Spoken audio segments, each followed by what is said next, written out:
भारत ने बांग्लादेश के हाथ काटने की तैयारी पूरी कर ली है।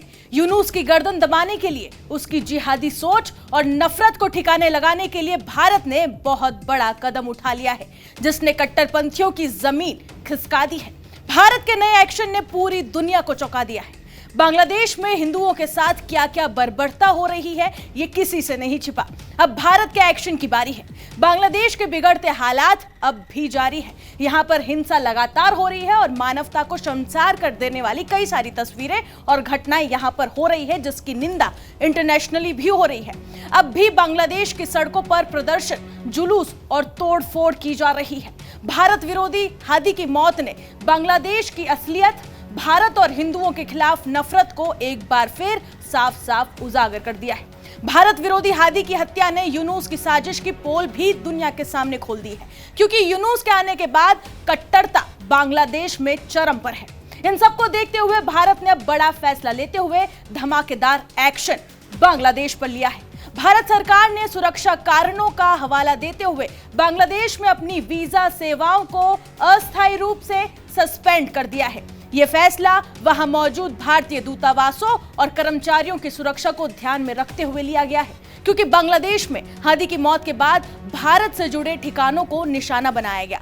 चटगांव में भारत के सहायक उच्चायुक्त के आवास पर पत्थरबाजी हुई। उसके बाद जब हादी को दफनाया गया, तब लगातार भीड़ ने भारत विरोधी नारे लगाए। इससे यह साफ हो गया है कि माहौल और भी ज्यादा भयानक और उग्र होने वाला है। ऐसे माहौल में वीजा सेंटर जैसे सार्वजनिक स्थानों को खुला रखना जोखिम भरा माना गया। बांग्लादेशी पुलिस अधिकारियों ने भी ये माना है कि मौजूदा हालात में कोई तीसरा पक्ष माहौल बिगाड़ सकता है और इससे खतरा और भी ज्यादा बढ़ सकता है। और इसी खतरे को देखते हुए बांग्लादेशी पुलिस अधिकारियों ने बड़ा यहां पर बयान भी दिया कि फिलहाल सुरक्षा के मद्देनजर यहां पर पुख्ता इंतजाम किए जाए और फिलहाल यहां पर निगरानी की जाए। बता दें कि बांग्लादेश के दूसरे सबसे बड़े शहर चटगांव में भारत ने भारतीय वीजा से जुड़ी सभी सेवाएं बंद कर दी है, सस्पेंड कर दी है। रविवार से चटगांव स्थित इंडियन वीजा एप्लीकेशन सेंटर यानी कि IVAC में कोई भी वीजा आवेदन स्वीकार नहीं किया गया है। 17 दिसंबर को ढाका स्थित वीजा एप्लीकेशन सेंटर भी बंद कर दिया गया है। 18 दिसंबर को राजशाही और खुलना में भी सेंटर्स बंद कर दिए जा चुके हैं। वहीं बता दें कि IVAC ने साफ कह दिया है कि सुरक्षा स्थिति को दोबारा समीक्षा की जाएगी और उसके बाद ही वीजा सेवाएं शुरू की जाएगी। और फिलहाल ये वीजा सेवाएं जो हैं वो अभी बंद है, सस्पेंडेड है, और ये कब शुरू होगी इसकी कोई घोषणा नहीं की गई है। भारत और बांग्लादेश के बीच हर दिन हजारों लोग व्यापार, इलाज, शिक्षा और पारिवारिक कारणों से यात्रा करते हैं। ऐसे में इस फैसले का सीधा असर आम नागरिकों पर पड़ना तय माना जा रहा है। भारत का ये कदम इस बात की ओर भी इशारा करता है कि बांग्लादेश में हालात कितने संवेदनशील हो चुके हैं।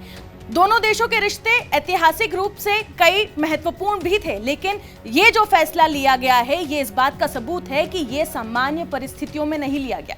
कूटनीतिक जानकारों का मानना है कि अगर हालात जल्द सामान्य नहीं होते हैं तो इसका असर दोनों देशों के आपसी सहयोग, व्यापार और लोगों की आवाजाही पर पड़ सकता है। वहीं सुरक्षा बल संवेदनशील इलाकों में गश्त बढ़ा चुके हैं ताकि किसी भी अप्रिय घटना को रोका जा सके। हालांकि जमीन परिस्थिति अभी भी तनावपूर्ण बनी हुई है और हालात पूरी तरीके से नियंत्रण में आने के लिए वक्त लग सकता है।